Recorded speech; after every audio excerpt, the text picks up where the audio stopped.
Jean, il y avait un homme nommé Lazare, frère de Marthe et de Marie, qui habitait à Béthanie. Un jour, Lazare tomba gravement malade. Ses sœurs envoyèrent chercher Jésus, leur ami proche, en lui disant « Seigneur, celui que tu aimes est malade. » Mais Jésus ne se précipita pas.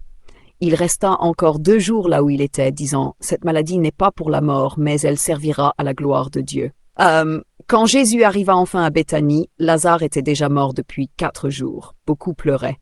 Marthe dit à Jésus « Si tu avais été ici, mon frère ne serait pas mort. » Jésus lui répondit « Je suis la résurrection et la vie. Celui qui croit en moi vivra même s'il meurt. » Puis il demanda où on avait mis Lazare. On le conduisit au tombeau.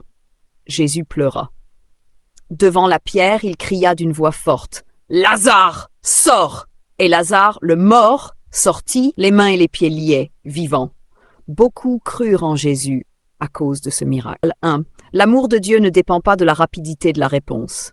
Jésus aimait Lazare, pourtant il a attendu. Dieu agit selon son temps parfait. 2. Même ce qui semble fini peut renaître. La mort de Lazare montre que Dieu a le dernier mot, même quand tout paraît perdu.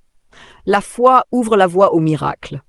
Marthe a cru malgré sa douleur et elle a vu la gloire de Dieu. 4. Jésus ressent nos douleurs. Il a pleuré, il n'est pas insensible à tes larmes. 5. Quand Dieu parle, même la mort obéit. Sa parole a ramené Lazare à la vie. Ainsi parle l'Éternel. Ce qui est mort dans ta vie, je vais le ressusciter. Ce que les hommes ont enterré, je vais le faire sortir du tombeau. Ils ont dit que c'était fini, mais je vais montrer que je suis la résurrection.